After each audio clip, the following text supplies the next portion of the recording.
stellar death and planetary birth, the beginning of time and the end of the universe.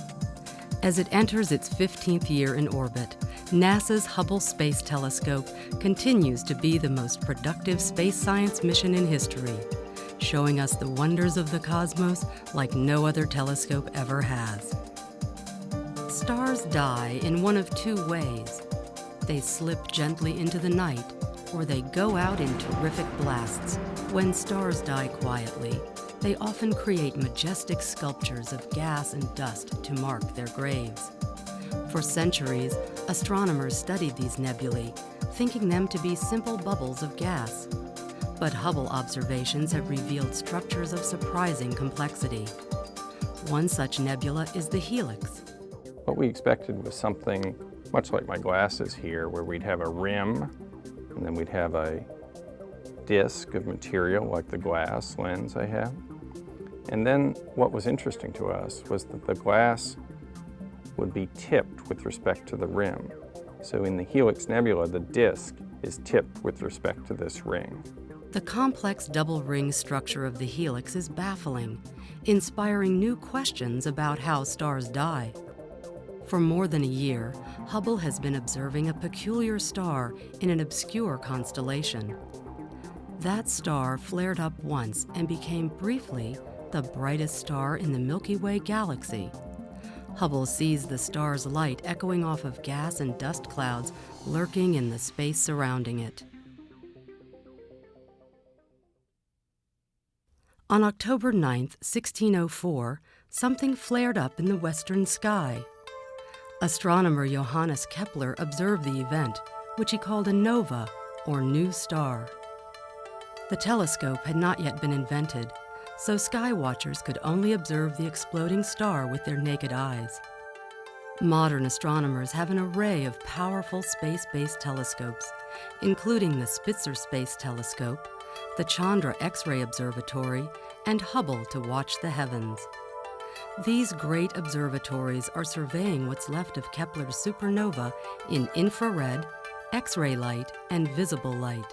Objects like supernova remnants are, by their nature, multi-wavelength objects. They emit over radio waves all the way to X-rays, all different kinds of light. So to really understand them, we have to look at them with different tools, different telescopes that allow us to see that different kind of light and understand different components of the object. So for instance, Spitzer sees the heated dust. The Chandra telescope really sees the hottest component of the gas, pretty low density gas, but very hot gas. And Hubble sees the denser component of the interaction of the blast wave with the surrounding interstellar medium. Stellar explosions are incredibly destructive, but they also seed the universe with elements like carbon and iron that eventually form planets and even people like ourselves. Hubble and its sister telescopes show us how stars die and give us clues about their beginnings. Stars form in great clouds of gas and dust, and planets form from the leftover material surrounding them. But just how that mechanism works is still a mystery. Spitzer examines stars about the same age as our Sun, for the first time finding dusty disks around stars known to have planets. Hubble watched much younger stars, finding solar systems in the early stages of development. Together, the Hubble and Spitzer observations are snapshots of solar systems at different phases of their evolution. From these findings, we are learning more about how our own solar system came into being. From distant solar systems to our own, Hubble continues to lead the way in space exploration. On the extreme fringe of our solar system, farther than anything we've seen before, is a small body of ice and rock called Sedna. Sedna's discovery turned up a mystery.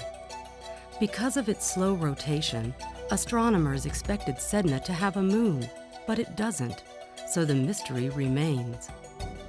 Jupiter and its complex system of moons have fascinated astronomers since Galileo. In 2004, Hubble caught a rare Jovian family portrait as three of Jupiter's largest moons, Io, Ganymede, and Callisto, marched across the planet's face together. Beyond our solar system, Hubble is watching a cosmic crime in progress. A spiral galaxy that once resembled our placid Milky Way is being shredded as it plunges headlong through a cluster of other galaxies. What is assaulting this galaxy?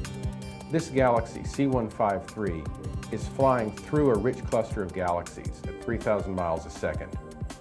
As it does so, the gas in this galaxy, the fuel for further star formation, is being blown away by a tremendous wind. And that will change the galaxy's further history and transform its structure completely. That wind is swirling from the other galaxies in the cluster, and by stripping C153's gases, it is picking the galaxy down to its stellar skeleton. Our own galaxy may face a similarly harsh fate. If the present motions we see in our part of the universe continue, our Milky Way and its surrounding group of galaxies will be falling into the center of the Virgo cluster of galaxies in about 50 billion years. If we go right through the middle, this same fate could be what's in store for our galaxy at that point. Studying galaxies close to ours and in the depths of space can help us solve an even greater mystery. Where did it all come from, and how long has it been here? How and when did galaxies form? Hubble continues its astounding work on that puzzle with an observation called the Hubble Ultra-Deep Field. The telescope stared at the same patch of sky for 1,000,000 seconds, almost 280 hours, to capture as much dim light from galaxies as far away as possible. In taking this image, Hubble is going all the way to the edge. Our goal is to get to what I call the edge, that is, to the place where we see just the first stars and galaxies in the early universe. We knew from the Hubble Deep Field that we had gotten partway there. And we knew with the new ACS camera, at the height of its powers, we had a chance of getting out to where that reionization edge was. And so we wanted to do the ultra-deep field at a time that was early enough for the camera to be at the height of its powers, but also late enough that we knew it was working very well. And so this year was the time. The Hubble Ultra-Deep Field takes us 95% of the way back to the beginning of time, revealing more than 10,000 galaxies, whose shapes and sizes speak of a baby universe caught up in chaos.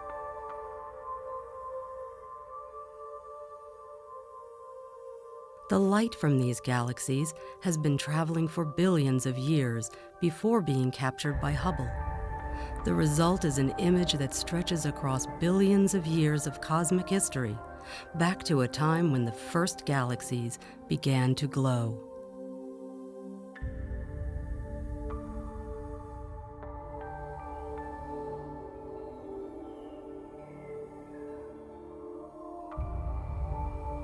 And out past the edge, darkness.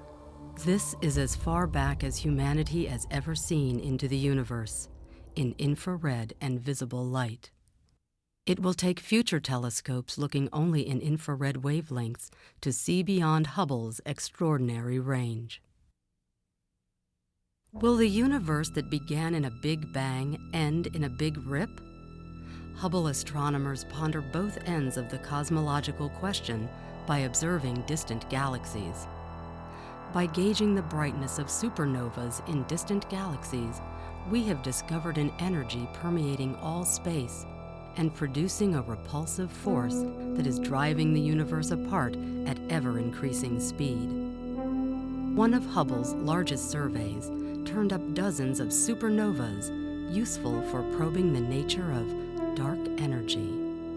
Dark energy is speeding up the expansion of the universe, forcing us to rethink fundamental ideas about the nature of the cosmos. Hubble played a key role in discovering dark energy and continues to study it. We are learning that the universe we see isn't all there is. Dark energy and dark matter appear to exert a greater influence on the universe than everything we can see or detect directly. Depending on the strength and properties of dark energy, it could cause the universe to end in a disintegrating rip or even collapse back on itself and wink out of existence billions of years from now. From our own solar system to the discovery of unseen natural forces, NASA's intrepid orbiting observatory, the Hubble Space Telescope, continues to expand humanity's understanding of the cosmos.